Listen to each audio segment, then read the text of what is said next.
The mansion stood like a tomb. Marble floors stretched endlessly. Crystal chandeliers hung silent. Every door locked with codes only Sebastian knew. Every window bulletproof. Every corner watched. Sebastian Carrington sat in darkness on the third floor. Blue light from 73 monitors painted his face. His eyes moved between screens like a machine scanning for threats. Screen 14 showed the bedroom. Screen 23 showed the hallway outside it. Screen 8 showed the therapy room. He watched everything, saw everything, controlled everything, but none of it mattered. Not since the night Elias stopped moving. The accident happened fast. A wet road, a truck that didn't stop. One moment his son was 17 and alive. The next he was still alive but trapped inside a body that wouldn't obey. Sebastian had been in Tokyo when it happened, closing a deal, building his empire. His phone had buzzed during the meeting. Elias calling. He'd glanced at the screen, dismissed it. The meeting was important. 3 hours later, a different call came. Different voice. Hospital, come now. Sebastian never forgave himself, so he did what he always did. He took control, money. Sebastian had mountains of it. He flew in the best doctors from Switzerland, specialists from Japan, neurologists from Germany. They arrived on private jets with expensive equipment and practiced smiles. They examined Elias for hours, used words Sebastian didn't understand. Incomplete spinal injury, adaptive therapy, long-term prognosis. They smiled with practiced sympathy. They left with fat checks. Nothing changed. $14 million. That's what Sebastian spent in the first 2 years. $14 million on doctors who couldn't give him back his son. So Sebastian built something money could buy, a fortress. The mansion transformed. Sebastian installed cameras in every room except the bathrooms. 73 total. Motion sensors in every hallway. Audio feeds that captured every whisper. He hired nurses who never smiled, physical therapists who worked in silence, cooks who followed exact instructions. Then he fired them. The nurse who checked her phone instead of checking Elias' vitals, gone by morning. The therapist who sighed too loud when Elias couldn't grip the therapy ball, fired before lunch. The cook who forgot to cut Elias' food small enough, replaced within a week. 47 staff members in 3 years. Sebastian kept count. He told himself this was necessary, that watching meant caring, that if he saw every mistake he could fix everything. But the screens showed him things he couldn't fix. Screen 14, Tuesday, 3:47 p.m. Elias sat in his wheelchair by the window. He hadn't moved in hours. His eyes stared at nothing. His hands lay limp in his lap. Sebastian watched him refuse lunch. Screen 14, Thursday, 9:12 a.m., physical therapy.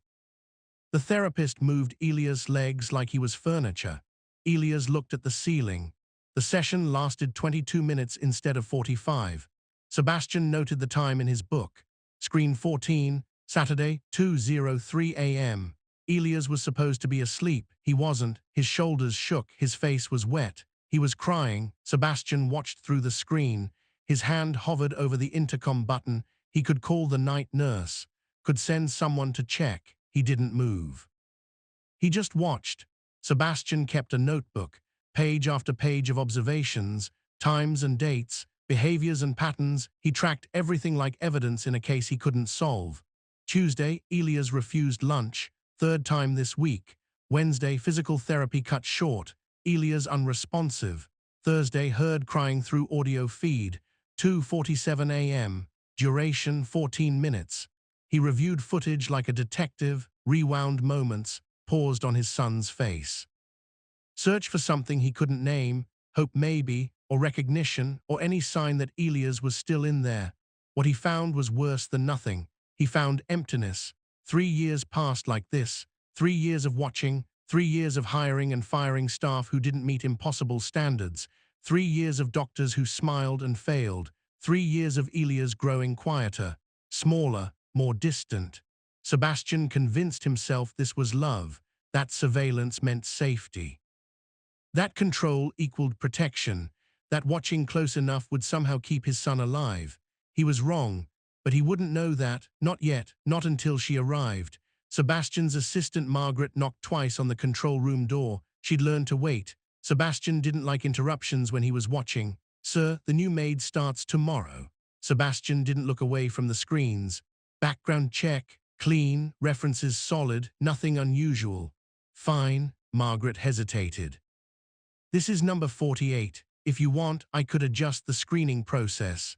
The screening process isn't the problem. Sebastian's voice was flat. People are the problem. Margaret nodded and left. Sebastian turned back to screen 14. Elias was staring at the wall. His head hadn't moved in 40 minutes. Sebastian made a note in his book. Then he watched for 3 more hours. The coffee beside him went cold. He didn't notice. The control room had become Sebastian's home. He slept in a chair most nights, ate meals at his desk while watching feeds, showered in the adjacent bathroom so he wouldn't miss anything important. His assistant knocked. Staff came and went. The outside world continued. But Sebastian stayed in the blue glow of 73 screens, watching his son stare at ceilings, watching nurses adjust pillows without speaking, watching therapists move Elias' arms like puppet strings while Elias looked at nothing. He saw everything. Everything except what actually mattered. Sometimes Sebastian tried to visit. He would leave the control room, walk down the hallway, stand outside Elias' door, but the moment he entered, something changed. Elias' face would close, his eyes would go distant, his shoulders would tighten. Dad, one word, flat, like a stranger acknowledging another stranger. Sebastian would ask how he was doing. Elias would say fine. Sebastian would mention the weather or the doctors or the new equipment arriving next week. Elias would nod, say nothing, wait for his father to leave. The visits lasted 3 minutes, maybe 4, then Sebastian would retreat to the control room, pull up screen 14, watch his son's face relax the moment he was gone. It hurt more than the accident. Guilt lived in Sebastian's chest like a stone. He couldn't digest it, couldn't move past it, could only feel its weight every time he breathed. The phone call, the ignored buzzing, the meeting that seemed so important. He never found out what Elias wanted to tell him that night. Never asked, couldn't bring himself to know. Maybe his son needed a ride, maybe he wanted to talk, maybe he just wanted to hear his father's voice before driving home. It didn't matter now. What mattered was the 3 hours, the surgery, the doctors saying words like permanent and adjustment and new normal. Sebastian had arrived too late. He was always too late, so he built cameras, installed sensors, created a system where he could see everything at all times. If he could watch close enough, nothing bad could happen again. That's what he told himself. But every night, staring at those screens, Sebastian felt something he'd never felt before, powerless. His money bought equipment, his control secured the house, his surveillance captured every moment, but none of it could reach the hollow look in Elias' eyes. The way his son turned his head away, the silence that filled the space between them like poison. Sebastian had built a fortress. He'd trapped himself inside it, and somewhere in that fortress his son was disappearing, day by day, meal by meal, hour by lonely hour. The cameras caught everything, except the one thing that could save them both. Connection. Tomorrow would be day 1096. Sebastian didn't know this. He'd stopped counting the days. They all looked the same through the screens, but something was about to change. Someone was about to walk through those marble halls. Someone who wouldn't gasp at the chandeliers or whisper about the wealth. Someone who would ask one question that Sebastian had never thought to ask. A question about dreams. A question that would haunt him for weeks. A question that would crack open everything he thought he knew about protection, about control, about what it actually meant to see someone. Sebastian had built a world no one could enter. 73 cameras, 47 fired employees, $14 million, 3 years of watching. Yet the one person he feared losing was right there on screen 14, slipping away, and Sebastian couldn't see it. Not because the cameras weren't working, because watching was never the same as seeing. What do you think Sebastian will discover about the new Maid? Drop your thoughts below. The woman who would change everything arrived on a Tuesday. She didn't look like salvation, didn't carry special equipment or medical degrees. She was just a maid with a wooden spoon and a question nobody had ever thought to ask. And what she would do in this mansion, what she would show Sebastian about his son, what she would reveal about herself, would destroy every wall Sebastian had built. Not with force, with presence, But Sebastian didn't know that yet. All he knew was what his screens showed him. And his screens were about to show him something he wasn't ready for. A truth about watching. A truth about control. A truth about the difference between protecting someone and actually being there for them. Because sometimes the people you watch the closest are the ones you see the least. And sometimes the people you overlook entirely are the ones who can see right through you. Sebastian Carrington thought his cameras would protect his son. He had no idea they would expose him instead. She arrived on a Tuesday. Screen 9 caught her first. The front entrance camera. Sebastian watched from the control room as the new maid stepped through the door. Black woman, early 40s, plain grey uniform pressed neat, hair pulled back tight against her head, face calm, unreadable. Sebastian leaned forward slightly, watching. Most new staff froze when they entered. They gasped at the chandeliers, stared at the marble, whispered about the paintings worth more than their yearly salary. This woman did none of that. She walked in like she belonged there, like the wealth meant nothing. Like she'd seen bigger houses or didn't care about houses at all. Sebastian made a note. New maid, Nyla Thompson, unusual entrance demeanor. Margaret Chen met her in the foyer. Sebastian watched through screen 9 as his assistant handed over the standard paperwork. The audio feed picked up their voices. "Welcome to the Carrington estate," Margaret said. Her tone was polite but practiced. "I'll give you the briefing." Nyla nodded once, said nothing. Mr. Carrington values privacy and precision above all else. You'll follow the schedule exactly. You'll clean the assigned areas in the assigned order. You'll speak only when spoken to. Nyla's expression didn't change. "Most importantly," Margaret continued, "you will not disturb Mr. Carrington's son, Elias. He has specific medical needs. He has trained staff for his care. Your job is to clean, nothing else." "I understand," Nyla said. Her voice was low, steady. "One more thing." Margaret's voice dropped slightly. "Don't ask questions. Mr. Carrington doesn't like questions. Just do your work and everything will be fine." Nyla was quiet for a moment. Then she asked anyway, "Does Elias dream?" Sebastian's hand froze over his notebook. On screen, Margaret blinked. Confusion crossed her face. "Excuse me, the son," Nyla said. "Elias, when he sleeps, does he dream? Does anyone know?" Margaret's mouth opened, closed, opened again. "That's not relevant to your duties." "Okay." Nyla picked up her cleaning supplies. No argument, no explanation, just acceptance. She walked toward the east wing. Margaret stared after her for a long moment. Sebastian stared too. Does Elias dream? He'd never asked, not once in 3 years. He'd tracked sleep patterns, documented hours of rest, noted when Elias woke up crying at night. But dreams, he didn't know if his son still dreamed. Sebastian wrote in his notebook. New maid asks strange question about Elias. Monitor closely. But the question stayed with him, crawled into his mind and made a home there. 4 words he couldn't shake.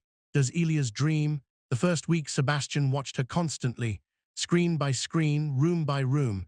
He followed Nyla through the mansion like a ghost made of cameras and paranoia. She followed rules, mostly. She cleaned efficiently, dusted shelves in the right order, mopped floors without missing corners.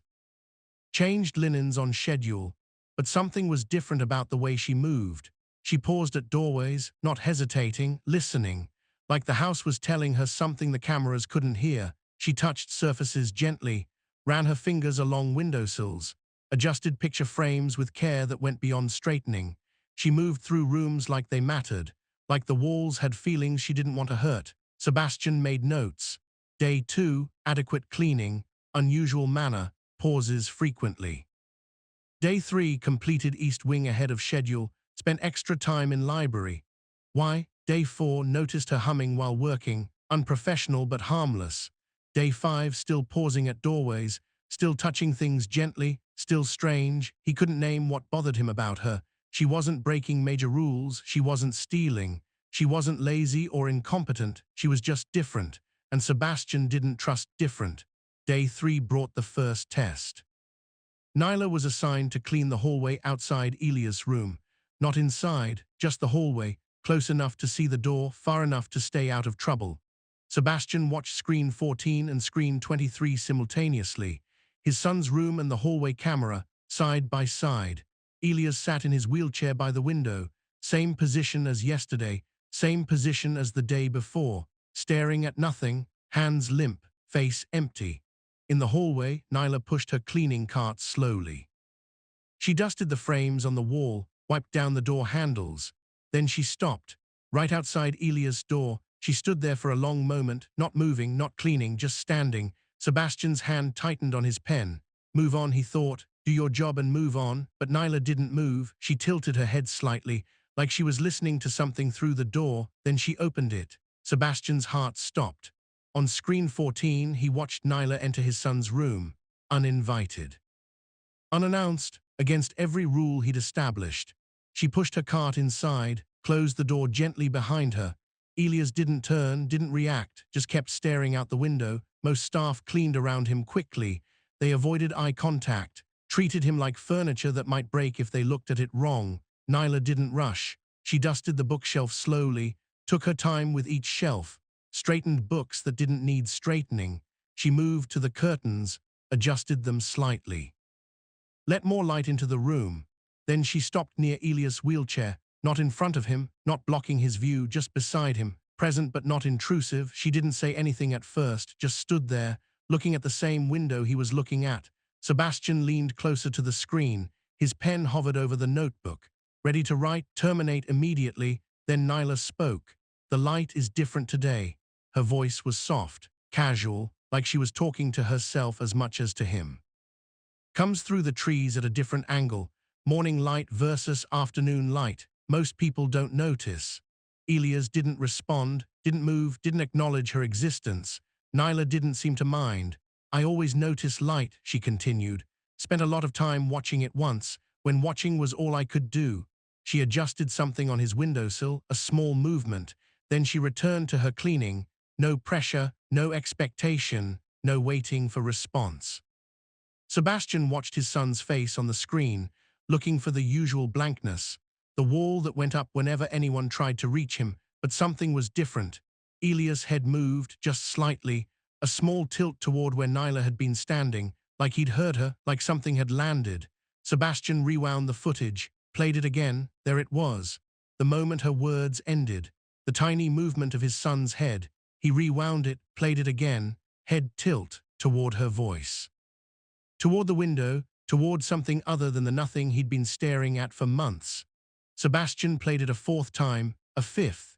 He'd watched thousands of hours of footage, seen doctors and therapists and specialists try everything. None of them had gotten that response.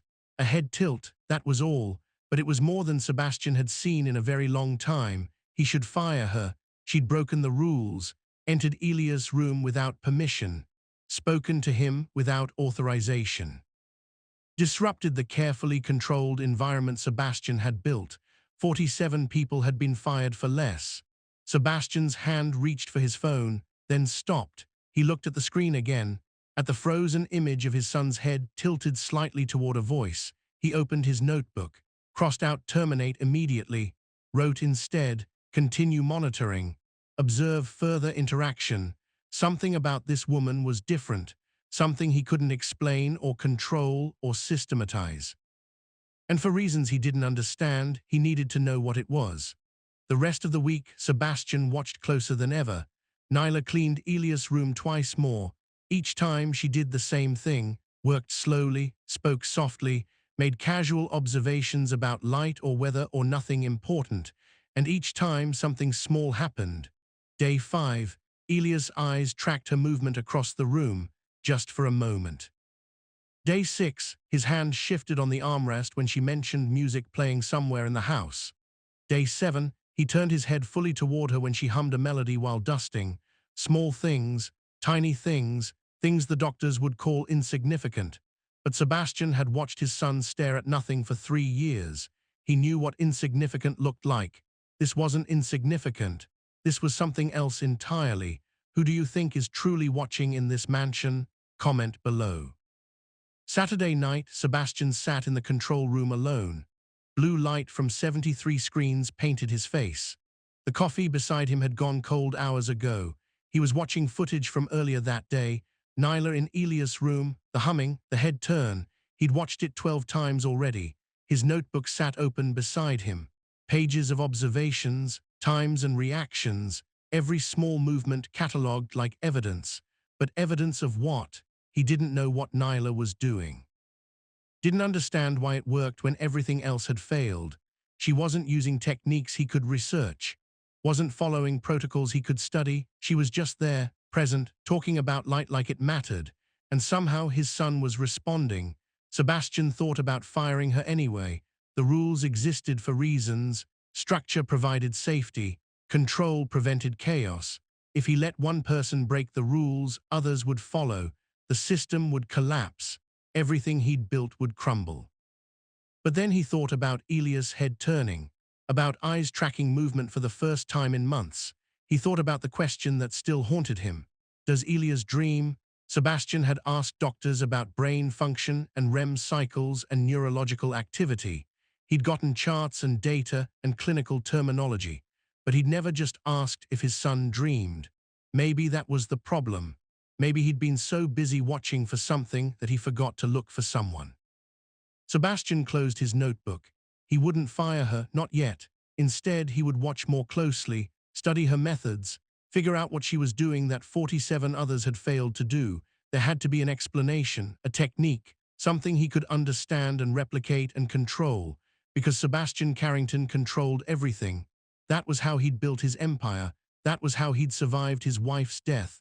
That was how he'd handled his son's accident. Control was safety. Control was love. Control was all he knew how to give.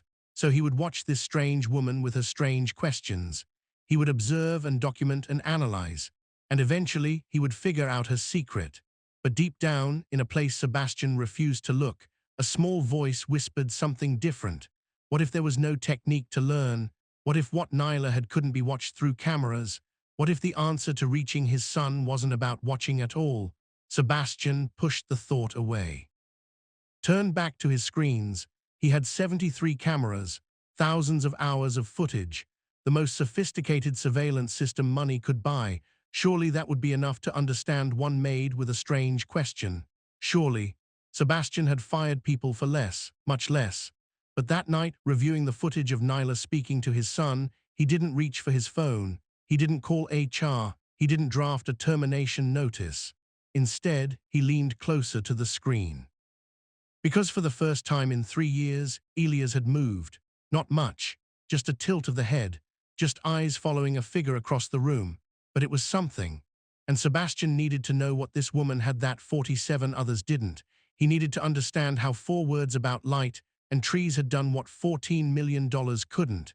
He needed to figure out why his son responded to a maid who broke every rule but somehow didn't feel like a threat.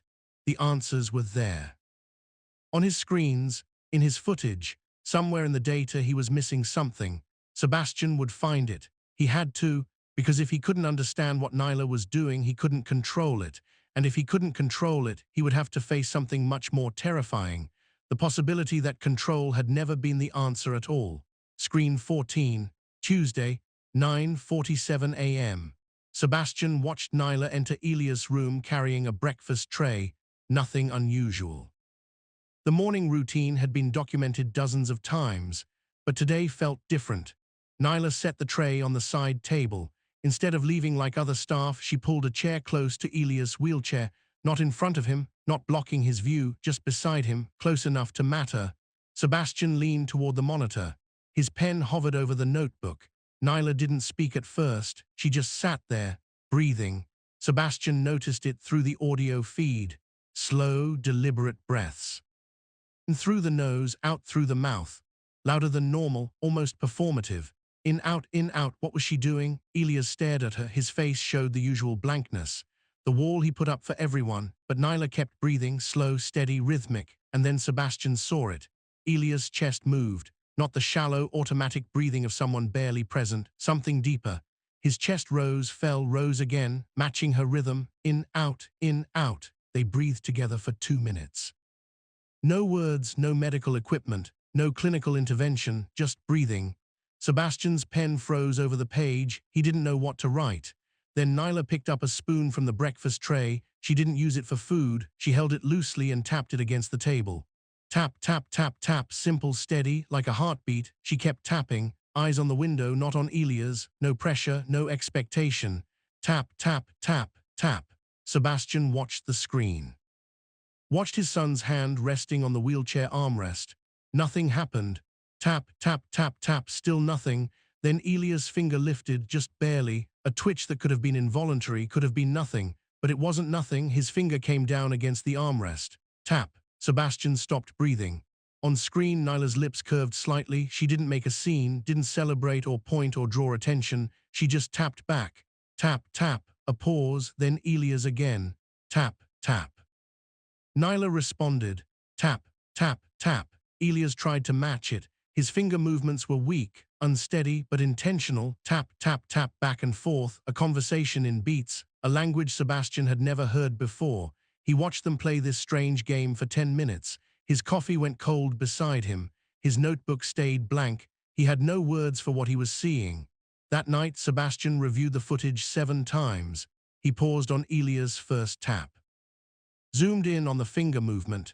Replayed it frame by frame. Intentional, definitely intentional.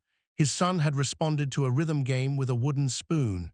After 3 years of doctors and therapists and specialists, a maid with breakfast utensils had gotten a response. Sebastian opened his notebook, wrote carefully, Day 10, breathing synchronization observed, tapping pattern initiated. Elias responded with intentional finger movement. Duration, 10 minutes. Method, unknown. He stared at the word, unknown. Sebastian Carrington didn't like unknown. He built empires by eliminating unknowns, by researching and systematizing and controlling every variable. But this woman with her breathing and her spoons operated by rules he couldn't find in any textbook. He would keep watching. Eventually, he would understand. The next day brought a plant. Screen 14 showed Nyla entering with her cleaning cart. Something small and green sat among the supplies. She set it on the windowsill near Elia's chair. A simple plant in a plain pot.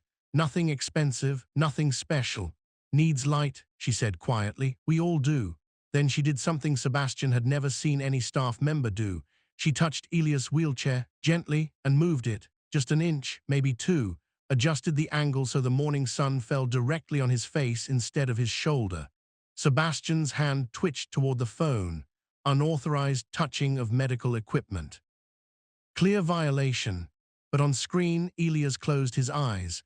Not the empty, checked-out closure Sebastian knew too well. Something different. His face softened. His shoulders dropped slightly. Relief. His son looked relieved. Sebastian's hand moved away from the phone. He wrote instead. Day 11, plant introduced. Chair repositioned. Unauthorized, but Elias appears comfortable. Continue observation. Day 12 brought music.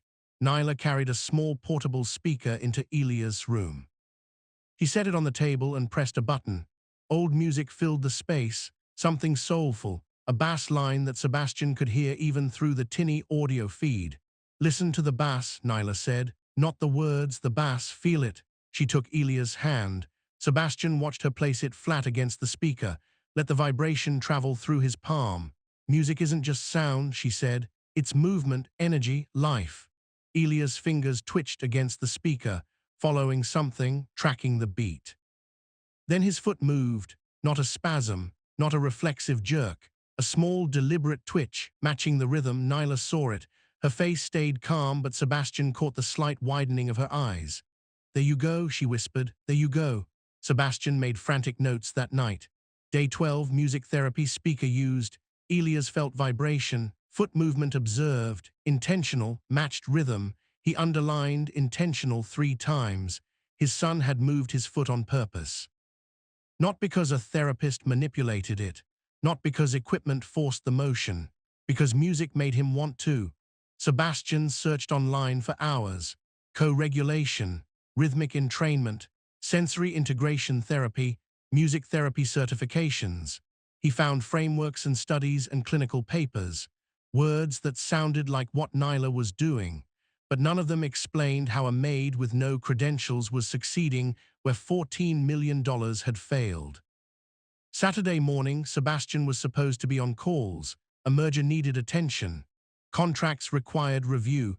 The business that paid for 73 cameras and bulletproof windows demanded his time. He turned on the screens anyway, just for a moment, just to check.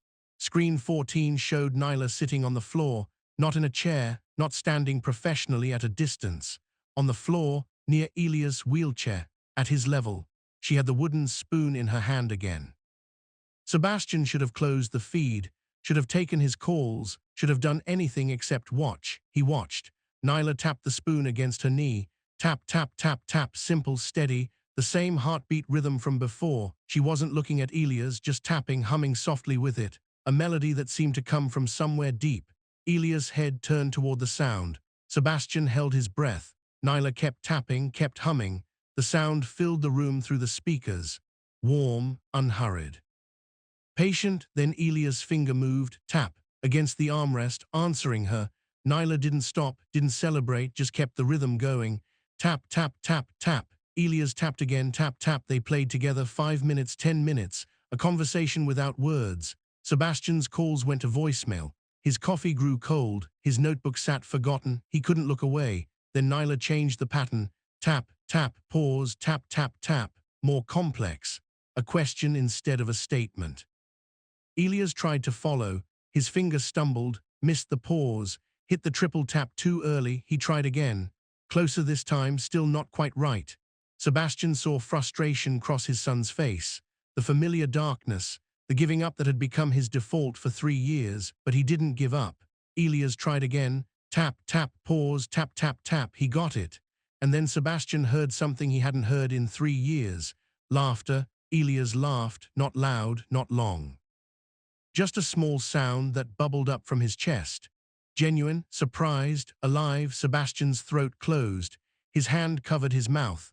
On screen, Nyla laughed too, light and easy, like this was normal, like they were just two people playing a game on a Saturday morning. They kept playing 20 more minutes, patterns getting more complex. Elias failing sometimes, succeeding others, laughing again when he nailed a difficult sequence. No medical equipment, no clinical protocols. No insurance billing codes, just a wooden spoon, a simple rhythm, and two people who understood something Sebastian didn't. What do you think Nyla understands about Elias that no one else does? Drop your thoughts below. That night Sebastian watched the footage until his eyes burned. He paused on the moment of laughter, studied his son's face, the way his eyes crinkled, the way his shoulders shook. 3 years, $14 million, 47 fired staff members. And a maid with a wooden spoon had done what none of them could. She made his son laugh. Sebastian opened his notebook. His hand shook slightly as he wrote. Day 14, breakthrough. Elias laughed. First genuine emotional expression in approximately 3 years. Method, rhythm game with wooden spoon. No clinical framework identified. He closed the notebook, opened it again, added one more line. I don't understand how she's doing this. Sebastian should have felt happy. His son was responding. Engaging, showing signs of life that doctors said might never return. This was everything he'd spent millions hoping for. But instead of joy, he felt something else. Something uncomfortable. Fear. Because if Nyla could do this with a spoon and a melody, what did that say about everything Sebastian had tried? What did it say about the cameras, the monitoring, the control? What did it say about him? Sebastian stayed in the control room that night. He didn't sleep, couldn't sleep. Just watched old footage and new footage and tried to find the thing he was missing. The technique, the secret, the method he could identify and replicate and control. But every time he thought he understood, something would change. Nyla would do something different, respond to something invisible, adapt to a moment he couldn't predict. There was no protocol, no system, no framework. There was just her being present, paying attention, responding to things the cameras captured but couldn't explain. Dawn came through the control room window. Sebastian hadn't moved in hours. His back ached. His eyes burned. His notebook was full of observations that added up to nothing. On screen 14, Elias was still sleeping, peaceful, his face relaxed in a way Sebastian rarely saw. Maybe he was dreaming. Sebastian thought about Nyla's question, the one that had haunted him since her first day. Does Elias dream? He still didn't know. But for the first time in 3 years, It felt like his son might have something worth dreaming about. Sebastian had 73 cameras, thousands of hours of footage, the best technology money could buy. He'd watched every doctor, every therapist, every specialist try and fail. But this woman, with a wooden spoon and a melody, did what none of them could. His son was laughing, for the first time in 3 years, and Sebastian still couldn't understand why. Because what Nyla had wasn't a technique you could observe. It wasn't a method you could systematize or a protocol you could research. It was something you had to feel. And Sebastian had forgotten how to feel anything except fear. Fear of losing Elias, fear of failing him again, fear of the guilt that lived in his chest like a stone. The cameras let him watch without feeling. The control room let him care without connecting. The distance let him love without risking. But watching his son laugh with a stranger while he sat alone in the dark, Sebastian realized something terrible. His fortress wasn't protecting Elias, it was protecting him, from his son, from himself, from the truth he couldn't face. That maybe the thing Elias needed most wasn't surveillance or money or control. Maybe it was just someone willing to sit on the floor and tap a wooden spoon. Someone willing to be present. Sebastian looked at the door of the control room. He didn't open it, not yet.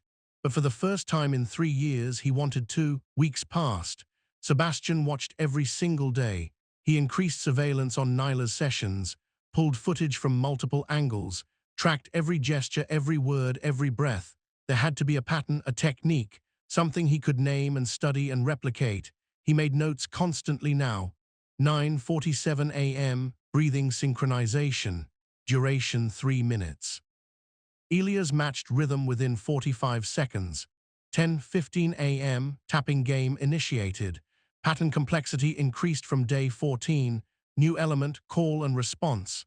10:32 a.m., music introduced, bass heavy. Elias moved fingers independently.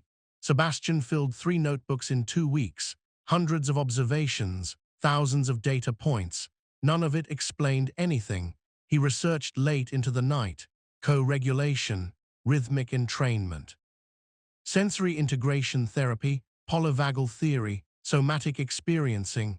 He read clinical papers and watched training videos. He studied certification requirements for music therapists and occupational therapists. The frameworks existed, the vocabulary existed, the science existed, but Nyla wasn't following any of it. Her sessions had no structure, no treatment plan, no measurable goals. She just showed up and paid attention, responded to whatever Elias needed in that moment. One day she brought rhythm games. The next day she sat in silence for 20 minutes. The day after she read aloud from a book about architecture. Architecture? Why architecture? Sebastian couldn't find the logic, couldn't identify the method, couldn't crack the code. His frustration grew like a tumor. He'd spent $14 million on the best specialists in the world. They came with protocols and treatment plans and measurable outcomes. They followed evidence-based practices. They documented everything properly, and none of them made Elias laugh. But this woman, this maid with no medical training, was doing something none of them could do, and she was doing it with wooden spoons. Sebastian stared at the screens. His hands shook slightly. If she was right, everything he'd built was wrong. Every camera, every protocol, every carefully controlled system. Wrong. He couldn't accept that, wouldn't accept it. There had to be an explanation he was missing. He considered hiring more people like her, but how would he find them? What would the job posting say? Wanted, staff who ask strange questions about dreams, must be comfortable sitting in silence. Wooden spoon experience preferred. It was absurd. You couldn't systematize whatever Nyla had. You couldn't buy it, couldn't train it, couldn't control it. Sebastian hated things he couldn't control. Meanwhile, Elias transformed. Screen 14 showed it clearly, week after week. Small changes that added up to something enormous. He initiated the rhythm games now, didn't wait for Nyla to start, reached for the spoons himself, tapped out patterns he'd created overnight. I made this one up, he told her one morning. Listen, tap, tap, tap, pause, tap, tap, tap, tap. Nyla listened. Then she played it back, added a flourish at the end. Elias smiled, actually smiled. That's better than mine. It's not better, she said. It's different. Yours started it. Mine just continued the conversation. Sebastian wrote in his notebook, Elia's creating original patterns, taking creative ownership, engagement level unprecedented. But the words felt hollow, clinical. They didn't capture what he was actually seeing. His son was coming back to life. The humming started in week 3. Nyla had been teaching Elias to breathe from his diaphragm, deeper breaths, stronger core engagement. Now hum with it, she said. Low, from your stomach, let it vibrate. Elias tried. The sound came out weak, shaky, barely audible. That's it, Nyla said. Keep going. He hummed again, slightly stronger. Nyla joined him, their voices blended, 2 notes finding each other, creating something new. Sebastian watched through the screen, his throat tight. For the first time in 3 years, his son was making music, not just responding to it, creating it. Physical improvements followed. Elias held objects longer. His grip strengthened from the daily rhythm exercises. He could grasp a cup for 30 seconds now. Used to be 5. He asked for things, small requests that felt enormous. Can you open the window? I want to feel the breeze. Can we move closer to the plant? I like watching the light hit it. Can we try a faster rhythm today? Requests, preferences, desires, signs of a person who believed the future mattered. Sebastian documented everything, watched every session, tracked every metric, but he never entered the room. The hallway encounter happened on a Thursday. Sebastian was walking to the control room. Late morning, coffee in hand. Nyla came around the corner with her cleaning cart. They stopped, faced each other. First time they'd spoken since her first week. You're new, Sebastian said. He knew it was stupid the moment the words came out. She'd been there for weeks. He'd watched her every day. Yes, sir, Nyla said. Her face stayed calm, unreadable. You follow instructions well. She didn't. They both knew she didn't, but Sebastian couldn't bring himself to acknowledge what she was actually doing. I try, sir. Silence stretched between them. Sebastian wanted to ask about the breathing, about the rhythms, about the question she'd asked on her first day. Does Elias dream? He wanted to know why she'd asked, what she'd meant, what she understood that he didn't. Instead he said, good, keep it that way. He walked away, felt her eyes on his back, heavy, knowing. That afternoon, Sebastian entered Elias' room, first time in weeks, maybe longer. He'd lost track of the days. Elias was by the window. The plant Nyla had brought sat on the sill. The portable speaker rested on the side table. 2 wooden spoons lay within reach.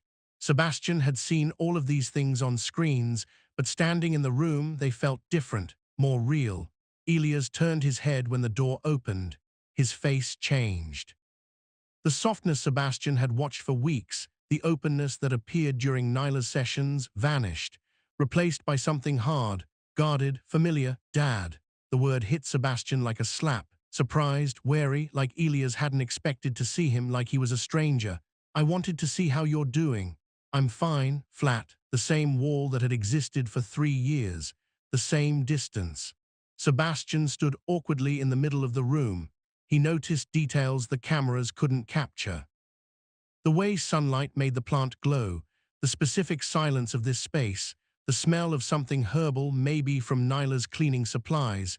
You've been making progress, he said. The doctors say your grip strength is improving. Elias didn't respond. And the music, I heard you're doing well with that. Heard, not watched. Sebastian couldn't admit he'd been watching. The therapists are impressed. Elias' jaw tightened. The therapists don't do anything, Nyla does. The name hung in the air. Sebastian didn't know how to respond. She's just a maid, Sebastian said, immediately regretted it. Elias' eyes flashed. She's the only one who actually sees me. I see you, you're always watching, that's not the same thing. Sebastian's chest tightened. I'm trying to protect you. From what? Elias' voice cracked. From living, from feeling anything, from having a single moment that isn't monitored and recorded and filed away. That's not fair. You want to know what's not fair? Elias' hands gripped his armrests. Having 73 cameras pointed at me every second of every day. Having my own father treat me like a problem to be managed instead of a person to be with. Sebastian couldn't speak, couldn't move. Nyla sits with me, Dad. She doesn't watch me. She's actually there. She asks me what I want, not what my chart says I need. The silence stretched. Sebastian looked at his son, really looked. Not through a screen, not from a distance. Elias' eyes were wet. His shoulders trembled. He was showing more emotion in this moment than Sebastian had seen in 3 years of surveillance. But it wasn't joy. It wasn't the laughter Sebastian had watched on recordings. It was pain, anger, years of hurt finally breaking through. "I should go," Sebastian said quietly. Elias didn't argue, didn't ask him to stay, just turned back toward the window. Sebastian walked out. Closed the door gently behind him. The visit had lasted 3 minutes, maybe 4, just like always. He went straight to the control room, pulled up screen 14, watched Elias sitting alone, still facing the window, still trembling. 20 minutes later, Nyla entered, not scheduled. Somehow she knew. She didn't say anything at first, just pulled up a chair, sat beside him. Elias' shoulders slowly relaxed. His breathing steadied. "Bad day?" Nyla asked quietly. "My dad came." "Ah." That was all she said, but somehow it was enough. Elias turned toward her. "He doesn't get it. He thinks watching me is the same as caring about me." Nyla nodded slowly. "Some people show love the only way they know how, even when that way doesn't work. But it hurts." "I know." They sat together. No rhythm games, no music, just presence. Eventually Elias picked up a wooden spoon, started tapping, soft, slow. Nyla picked up the other one, matched his rhythm. And slowly Sebastian watched his son's face transform again. The hardness melted. The wall came down. The openness returned. Elias laughed at something, quietly, almost to himself. Sebastian watched through the screen. His son was alive with her, dead with him. The truth was undeniable now. Sebastian didn't sleep that night. He sat in the dark control room, screens glowing, coffee cold. The footage from Elias' room played on a loop. The confrontation, the aftermath. The way Nyla's presence undid the damage Sebastian's had caused. He'd watched 47 staff members fail. He'd watched the world's best doctors fail. And now he was watching a minimum wage maid succeed. While his own son went silent the moment he entered the room. His cameras showed him everything. Everything except the answer to the question that kept him awake every night. Why couldn't his son look at him the way he looked at her? The answer was coming. Sebastian could feel it. Something building. Something he'd been avoiding for 3 years. The guilt he carried like a stone, the phone call he'd ignored, the 3 hours he'd arrived too late, the fortress he'd built to protect his son, the same fortress that kept them apart. Nyla understood something Sebastian didn't. She had something money couldn't buy, something cameras couldn't capture. And soon, Sebastian would learn what it was. But he wasn't ready for it, because the truth wasn't about Nyla. It wasn't about her methods or her training or her past.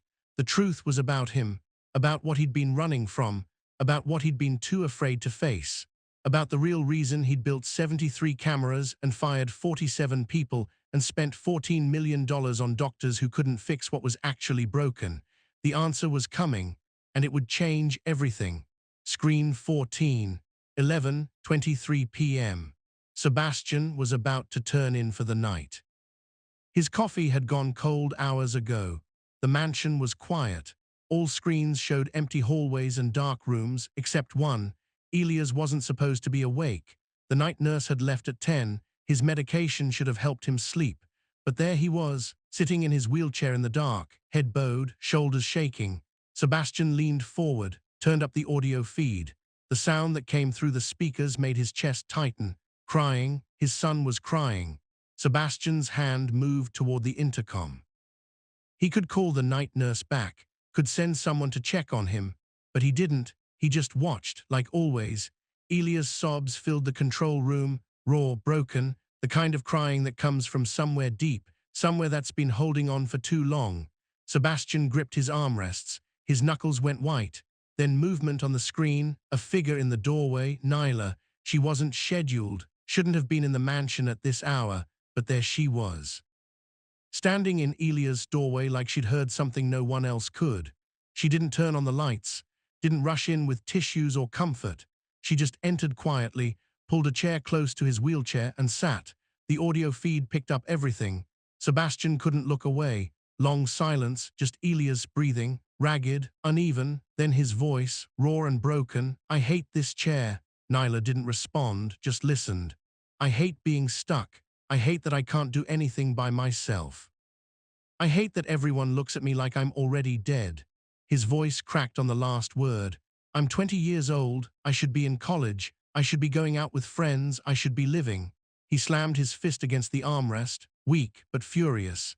Instead, I'm trapped in this room with 73 cameras watching my every move, like a prisoner, like something broken that needs to be monitored. Sebastian's breath caught in his throat. He'd heard Elia's angry before. Had watched frustration play across his son's face for 3 years, but this was different. This was everything Elias had been holding back, every thought he'd never shared, every feeling Sebastian had watched but never truly heard. I didn't ask for this, Elias said. His voice dropped to a whisper. I didn't ask for any of this. Nyla finally spoke, soft, steady. I know. Elias' head snapped toward her. No, you don't. You can walk, you can leave, you can do whatever you want.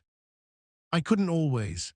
The words hung in the air. Sebastian leaned closer to the screen. Elias stared at her. What? I was in a chair too. Nyla's voice stayed calm. Different reason, same cage. You're lying. I'm not. Elias' face twisted, disbelief, hope, fear. Then how are you walking now? Nyla breathed slowly. The same deliberate breath Sebastian had watched her teach Elias. It took me 5 years, and it wasn't doctors who got me out. Then what? Deciding I didn't want to disappear. Sebastian's heart pounded. He reached for his coffee, realized it was empty, didn't care. On screen, Nyla shifted her chair closer to Elias. Car accident, drunk driver, I was 23, just finished nursing school. Nursing school. Sebastian filed that away. She had medical training, she'd never mentioned it. Broke my spine in 2 places. Doctors said I'd never walk again, said I should accept it, adjust, move on. Elias was silent. Listening, but I couldn't accept it. I was angry, so angry I scared myself, hated everyone who could walk, hated myself more. Physical therapy didn't work, she continued. I fought the therapists, refused exercises, gave up. Elias' voice was barely a whisper. What changed? Nyla smiled slightly. A nurse, old woman named Ruth, didn't try to fix me, didn't push me, just sat with me. Sebastian's pen froze over his notebook. The wooden spoon, the rhythm games. It was all starting to make sense. Ruth brought a radio every day, played old music, started tapping rhythms on my bedside table, simple things, just sounds. One day I tapped back. Elias' eyes widened. Not because I wanted to heal, not because I was ready to try, just because the silence was killing me, and that tiny sound felt like something I could still do. Nyla's voice softened. That rhythm became my language, my way back. Ruth taught me to breathe with it, move with it. Feel my body again. It took 5 years. 5 years of tapping and breathing and trying and failing. 5 years of Ruth sitting with me, not watching, being there. Sebastian's throat closed. He thought of all the doctors he'd hired, the therapists, the specialists, $14 million, clinical protocols, evidence-based practices, and here was a woman who'd learned to heal from an old nurse with a radio. Doctors called it a miracle, Nyla said, but it wasn't magic. I was deciding every single day that I still mattered, that I was worth the effort, that the cage wasn't who I was. Elias was crying again, different tears this time. Do you still get angry? Every day. Does it get easier? No, Nyla's voice was gentle, but you get stronger. You learn that the anger doesn't have to run your life. It's just one voice, not the only one. Silence. Then Elias said the words that broke Sebastian completely. I just want someone to see me, not the chair. Me, Sebastian's vision blurred. He wiped his eyes, felt ashamed. On screen, Nyla reached for Elias' hand, held it gently. I see you, Elias. I see you getting frustrated during rhythm games because you want it perfect. I see you watching light move across the room like you're painting it in your mind. Elias sobbed. I see you holding that towel even when your hand hurts because you refuse to quit. I see you creating patterns no one taught you. I see you fighting every single day. You're not stuck, Nyla whispered. You're fighting, and fighting looks different for everyone, but you're doing it every day, even when no one notices. Elias couldn't speak, just cried, but something in his posture changed. His shoulders dropped, his grip on her hand tightened. You're allowed to hate the chair, Nyla said.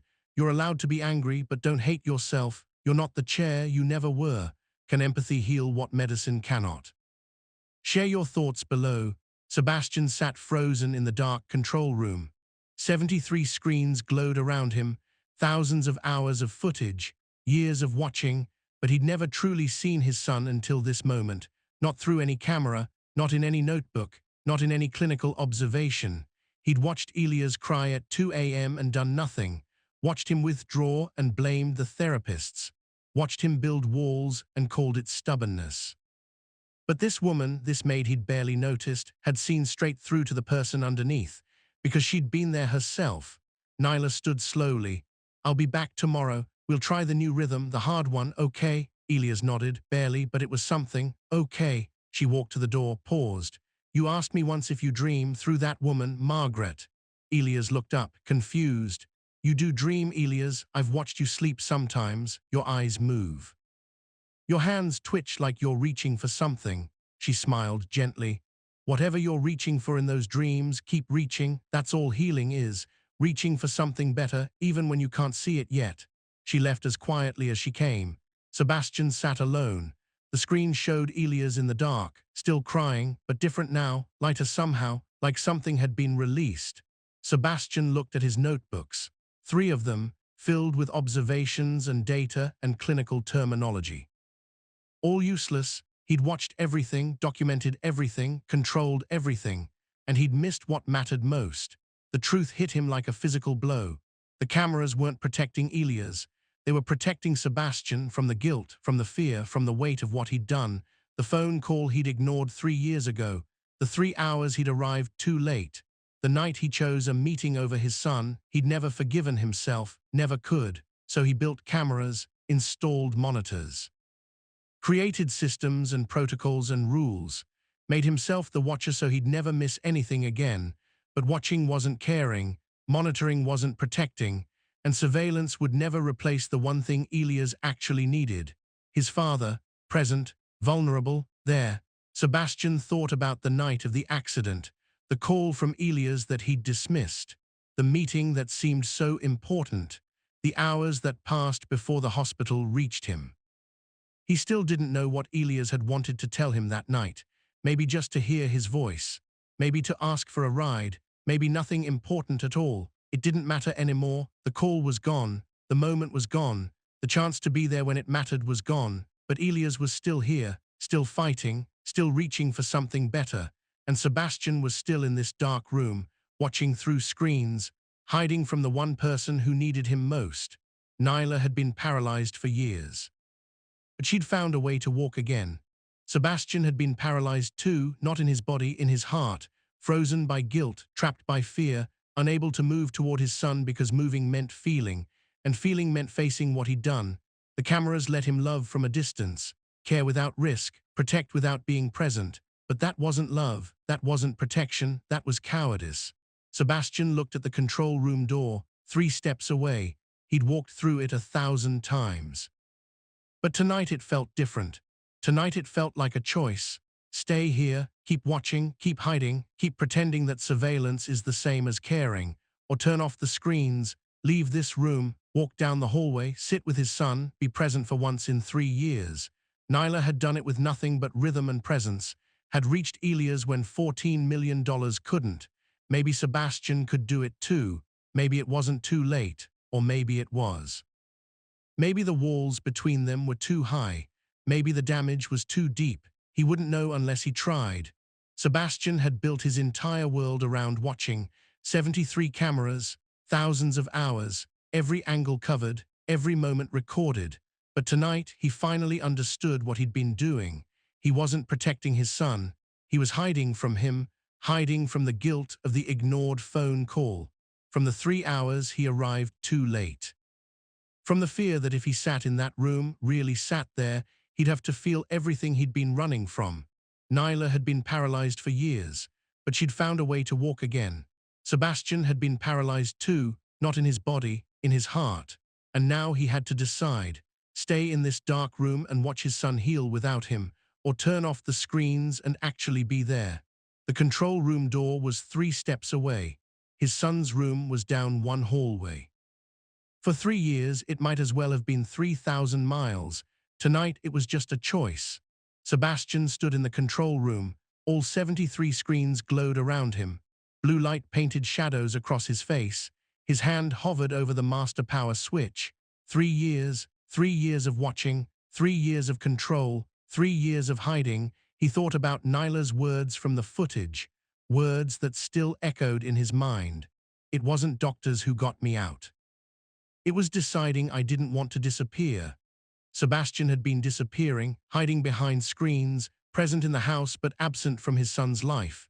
He'd convinced himself that watching was caring, that surveillance was safety, that control was love, but it wasn't, it was cowardice. His finger touched the power button, the main screen flickered, then went dark. Sebastian pressed again, another screen died, then another. One by one, the blue glow faded. The room grew darker with each press. Screen 14 was last. His son's room, the window he'd watched through for 1,000 days. Sebastian's hand trembled over the switch. On screen, Elias sat in his wheelchair. Nyla was there. They were talking quietly. Sebastian couldn't hear them. Didn't need to. He pressed the button. The screen went black. For the first time in 3 years, Sebastian couldn't see anything. He stood in complete darkness, just himself, just the sound of his own breathing. No feeds, no footage. No way to watch without being seen. The silence felt heavy, terrifying, real. Sebastian walked to the door. His hand found the handle. He opened it, stepped into the hallway. The mansion felt different without screens to guide him. Larger, more alive. His footsteps echoed on marble floors. The sound seemed too loud. The walk to Elias' room took 30 seconds. It felt like 30 years. Sebastian passed paintings worth millions, crystal chandeliers, doors with security codes only he knew. None of it mattered now. All that mattered was the door at the end of the hallway, the one he'd watched through cameras instead of entering. He stopped outside it, hand raised to knock. Then he lowered his hand. He'd been knocking on his son's life from a distance for 3 years, asking permission to watch, never asking permission to be present. Tonight was different. Sebastian opened the door. Nyla and Elias looked up. Nyla sat in a chair beside the wheelchair. 2 wooden spoons rested on the side table. Plant from weeks ago had grown. Sunlight from a lamp made it glow green. The portable speaker played soft music, something with a gentle bass line. Sebastian took it all in, not through a screen, through his own eyes. Everything looked different up close. "Dad," Elias' voice was cautious, surprised. That single word still hurt, like his son hadn't expected to see him, like a stranger had entered. Nyla stood respectfully, moved toward the door. "Stay," Sebastian said. His voice came out rough. "Please." He pulled up a chair, not the desk chair from his control room, a simple wooden chair from the corner. He sat down, not behind screens, not at a safe distance, just there, 3 feet from his son, close enough to touch. "I turned off the cameras," Sebastian said. Elias stared at him. Disbelief flickered across his face. "All of them, all 73. Silence stretched between them. The music played softly in the background. "Why?" Elias finally asked. Sebastian's throat tightened. He'd practiced this moment in his head, had imagined what he would say. Now the words felt impossible. "I watched something tonight," Sebastian said slowly. "On the footage." Elias' expression hardened. "Of course you did. I saw you talking to Nyla. I heard what you said." The air in the room changed. Elias looked at Nyla. She gave a small nod. "I heard you say you just want someone to see you." Sebastian's voice cracked. "Not the chair, you." Elias' eyes glistened. "Didn't speak, and I realized something." Sebastian leaned forward. "I've been watching you every day for 3 years, but I never actually saw you." The words hung in the air, heavy, true. "I thought I was protecting you, the cameras, the monitoring, the control. I thought if I watched close enough, nothing bad could happen." "Nothing bad?" Elias' voice broke. "Dad, something bad already happened. It happened 3 years ago, and you weren't there." The accusation hit Sebastian like a physical blow. "You were in Tokyo," Elias continued. "Closing a deal, building your empire. I called you that night. You didn't answer." Sebastian's chest constricted. The phone call, the one he'd dismissed. "I know. Do you know what I wanted to tell you?" Sebastian shook his head. He'd never asked, been too afraid to know. "I wanted to tell you I got into the architecture program, the one in Boston. I found out that afternoon." Sebastian's eyes burned. Architecture. His son had wanted to share good news. "I wanted to celebrate with you, Dad. I called you first, before anyone else." Tears streamed down Elias' face now. "And you didn't answer, so I drove to meet friends instead. And then the truck came." The guilt Sebastian had carried for 3 years became unbearable. It pressed against his chest, made it hard to breathe, made him want to run back to the control room where he could watch instead of feel. But he stayed. "I'm sorry." Words felt inadequate, hollow. "I'm so sorry." Sorry doesn't fix anything. "I know," Sebastian wiped his eyes. "Nothing can fix what happened. Nothing can give you back those 3 years. Nothing can undo the call I ignored." He looked at his son, really looked. "But I can stop hiding. I can stop watching from a distance. I can actually be here." "Why now?" Elia's voice was raw. "Why not 2 years ago? Why not 1 year ago?" Sebastian glanced at Nyla.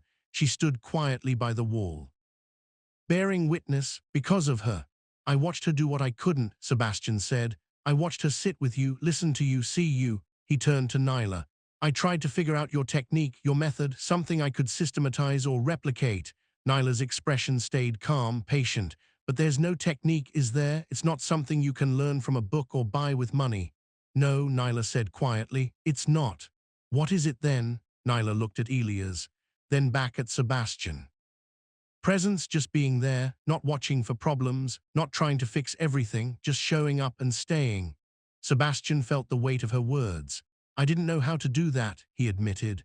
"I built cameras because I was afraid of losing him, afraid of failing again, afraid of feeling what I felt that night in the hospital." His voice dropped to a whisper. "The cameras let me care without risking anything, watch without being seen, love from a safe distance." "That's not love," Elias said. "I know that now." Silence filled the room. The music played on, a soft bass line, the same song Nyla had used weeks ago. Sebastian noticed the wooden spoons on the side table, the ones he'd watched through cameras 100 times. "Can I try something?" he asked. Elias looked confused. "Try what?" Sebastian picked up one of the spoons, felt its weight in his hand. "The rhythm game. I've watched you play it dozens of times. I want to try." Elias stared at him.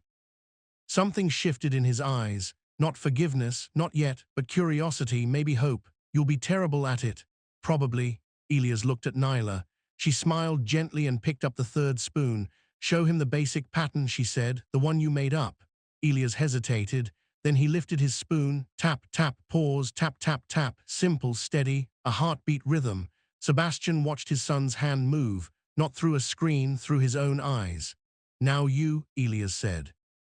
Sebastian raised his spoon, brought it down against his knee. Tap, tap. The timing was wrong, too slow, too uncertain.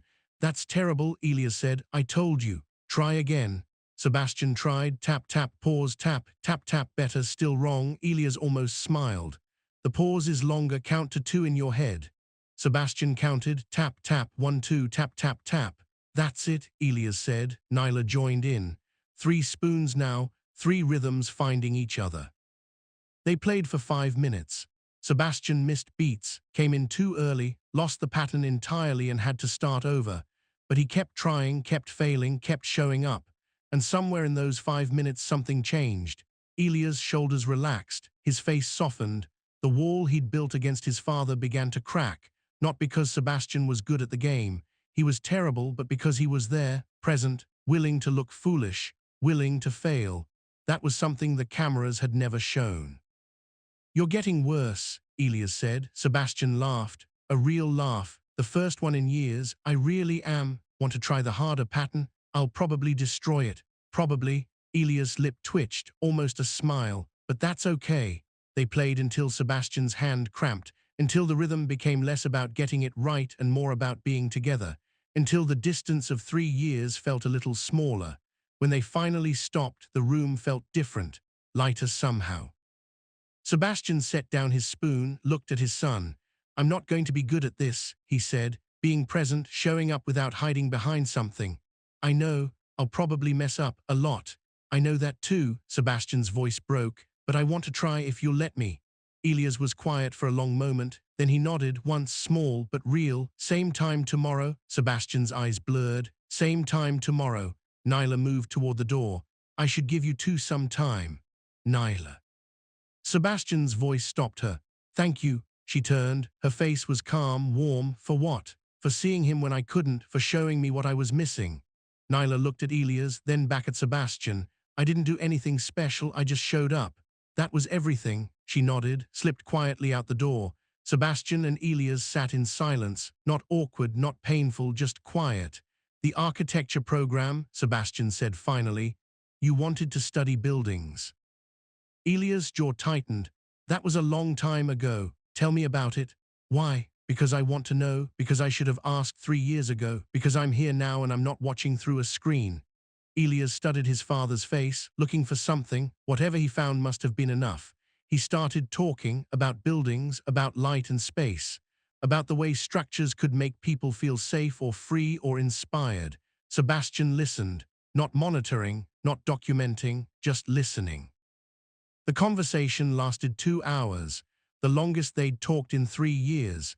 When Sebastian finally stood to leave, something had shifted between them, not fixed, not healed, but different, better. Dad, Elias said as Sebastian reached the door. Yeah, the cameras, you really turned them all off. Every single one. Elias was quiet, then good, Sebastian smiled. Good night, son. Good night, Dad. 6 months later, the control room stood empty. All 73 screens had been removed. The space was a library now. Books on architecture lined the shelves. Elias had picked them out himself. Sebastian sat in the garden. Sunlight warmed his face. Real sunlight, not blue light from monitors. Beside him, Elias sat in his wheelchair. Both of them held wooden spoons.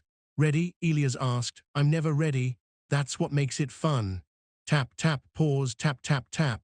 Sebastian tried to follow. Tap, tap, pause, tap, tap, tap.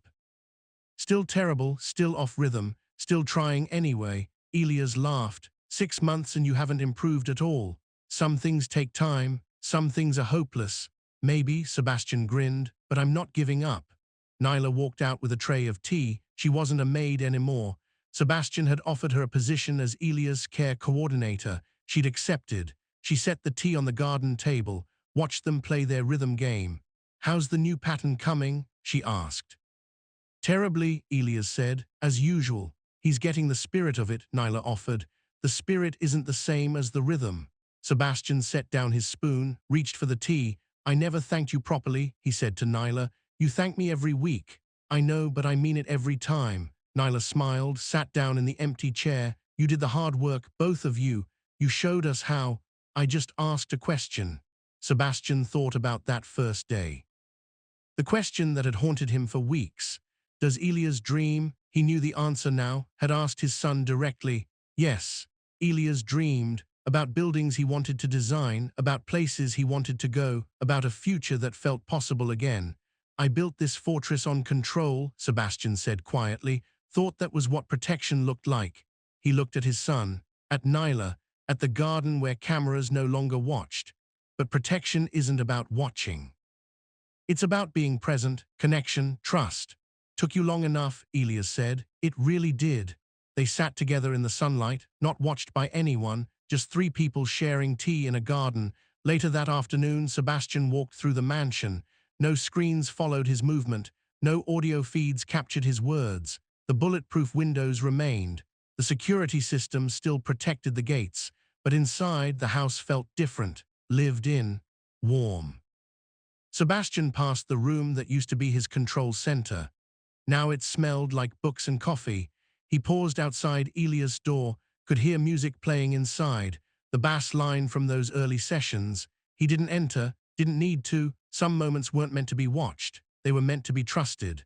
Sebastian walked on, toward the kitchen, toward the garden, toward whatever came next. He didn't know what that would be. For the first time in years, that felt okay. The billionaire had dismantled his fortress. The maid had shared her secret, and the boy in the wheelchair had taught them both the most important lesson of all. You can watch someone your whole life and never really see them. But the moment you put down the cameras and pick up a wooden spoon, even badly, even clumsily, even terrified, that's when you finally learn what it means to be present. Sebastian Carrington thought his cameras would protect his son. He had no idea they would expose him instead. And in the end, that exposure was the only thing that saved them both. What lesson from this story will you carry with you? Let us know in the comments. And if this story touched you, share it with someone who needs to hear it today.